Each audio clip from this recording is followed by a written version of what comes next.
दोस्तों, किसी ने बड़े कमाल की बात की है।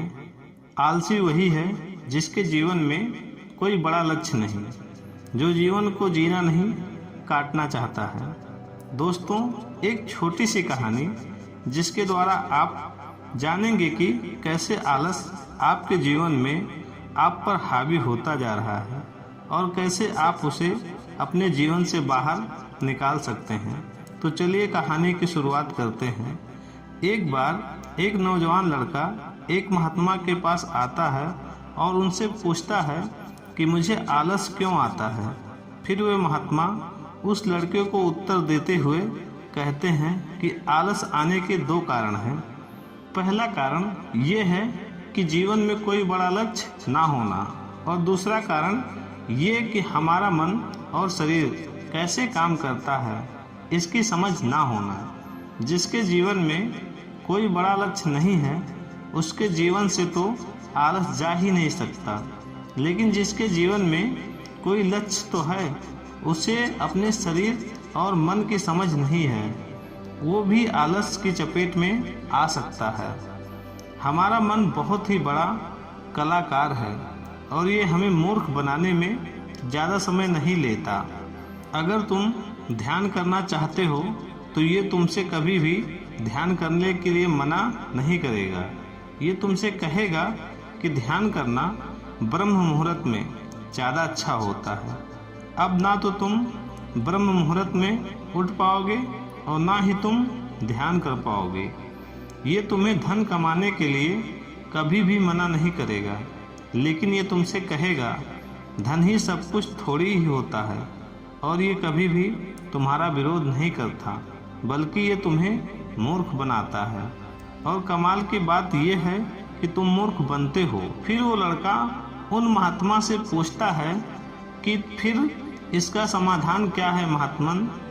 फिर वे महात्मा जी कहते हैं कि जो ये तुम्हारे साथ कर रहा है वही तुम इसके साथ करो, यानी कि तुम्हारा मन तुम्हें मूर्ख बना रहा है तो तुम उसे मूर्ख बनाओ। जब तुम्हारा मन कहे कि कुछ देर सो जाता हूँ, उसके बाद काम करूँगा, तो तुम उसे कहो कुछ देर क्यों, ज़्यादा देर सोऊंगा, लेकिन उससे पहले काम पूरा करूँगा। तुम्हारा मन तुमसे कहेगा आज स्वादिष्ट भोजन खाऊंगा, तो तुम तुरंत उसे कहो कि स्वादिष्ट क्यों, अति स्वादिष्ट खाऊंगा, लेकिन उससे पहले 1 घंटा व्यायाम करूँगा। फिर वो व्यक्ति उस महात्मा से पूछता है कि लेकिन कब तक मैं अपने मन को मूर्ख बनाऊं। फिर वे महात्मा जी उससे कहते हैं जब तक तुम अपने आलस से मुक्त रहना चाहते हो तब तक तुम्हें अपने मन को मूर्ख बनाते रहना है। फिर वो व्यक्ति पूछता है कि कभी कभी तो ऐसा होता है कि मुझे अफसोस होता है कि मैं अपने जीवन में कुछ नहीं कर पा रहा हूँ, क्योंकि मेरे भीतर से ही कुछ करने का मन नहीं करता। फिर ऐसी स्थिति में मैं क्या करूँ। वे महात्मा जी कहते हैं मन को तो तुम मूर्ख बना सकते हो, लेकिन शरीर को तुम्हें समझाना होगा। हमारा शरीर चलता है भोजन से, और अगर तुम मरा हुआ भोजन खाओगे तो वो तुम्हें ऊर्जा कैसे देगा।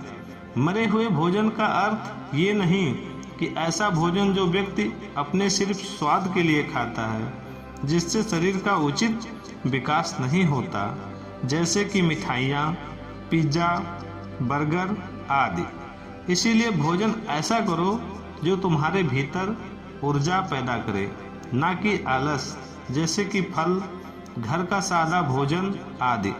फिर वो लड़का महात्मा से पूछता है कि महात्मन मैं शुरुआत कैसे करूं। महात्मा जी कहते हैं कि शुरुआत करो एक बड़ा लक्ष्य निर्धारित करने से, यानी एक बड़ा लक्ष्य बनाओ। तुम्हारा लक्ष्य केवल कहने के लिए बड़ा नहीं होना चाहिए, बल्कि उस लक्ष्य के साथ तुम्हारी भावनाएं जुड़ी होनी चाहिए। अगर तुम्हारा लक्ष्य ऐसा है जिसके बारे में सोचकर ही तुम्हारे आंखों से आंसू आ जाते हैं तो तुम्हें कुछ और करने की ज़रूरत नहीं। फिर तुम्हारा लक्ष्य ही तुमसे सब कुछ करवा देगा।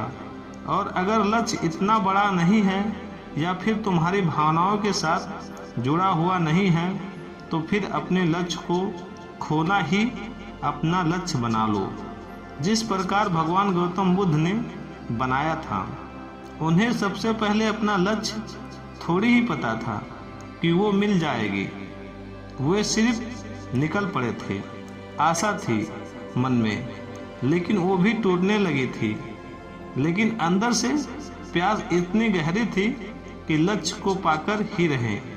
जब तक तुम्हें ये पता नहीं चलता कि तुम्हारा लक्ष्य क्या है, तब तक तुम अपने मन को मूर्ख बनाते रहो, जैसे वो तुम्हें बना रहा था। कोई भी व्यक्ति शराबी बनना नहीं चाहता, लेकिन उसका मन उसे मूर्ख बनाकर उसे एक शराबी बना देता है। कोई भी व्यक्ति चोर बनना नहीं चाहता, लेकिन ये मन उसे बार बार मूर्ख बनाकर उसे एक चोर बना देता है। एक बात हमेशा याद रखना कि जब तक तुम बुद्धि से ऊपर उठकर बुद्ध नहीं हो जाते, तब तक तुम्हारे पास दो विकल्प हैं। या तो तुम अपने मन के द्वारा मूर्ख बनो या फिर तुम इसे मूर्ख बनाओ। कोई रास्ता नहीं है। अगर तुमने अपने मन को मूर्ख बनाना बंद कर दिया तो ये मन तुम्हें मूर्ख बनाना शुरू कर देगा। फिर वो नौजवान लड़का कहता है कि ये तो आसान है, मन को मूर्ख बनाया जा सकता है। वे महात्मा जी मुस्कुराते हैं और कहते हैं कि ये आसान भी तुम्हारे मन को ही लग रहा है। ये मन कब और कैसे चाल चलेगा, उसके लिए तुम्हें जागरूक रहना पड़ेगा। अपनी जागरूकता को बढ़ाओ और जागरूक व्यक्तियों के साथ रहो या फिर अपने खुद के साथ समय बिताओ। अगर तुम आलसी व्यक्तियों के साथ रहोगे तो तुम भी आलसी होगे, और अगर तुम ऊर्जावान लोगों के साथ रहोगे तो तुम भी ऊर्जावान बनोगे। फिर वो लड़का महात्मा जी से कहता है कि मुझे अपने मन को मूर्ख बनाना है, अभी और इसी वक्त से शुरू कर देना चाहिए। महात्मा जी कहते हैं कि हाँ, सही कहा तुमने। सही समय की प्रतीक्षा करना भी इसी मन की एक चाल है। इसीलिए अभी इसी वक्त से काम पर लग जाओ। दोस्तों, जो लोग इस वीडियो को देख रहे हैं, क्या आप भी सही समय का इंतजार कर रहे हैं या फिर इसी समय को सही बनाने की ठान चुके हैं? दोस्तों, आज के इस आलस क्यों आता है और आलस को दूर कैसे करें, इस वीडियो में सिर्फ इतना ही।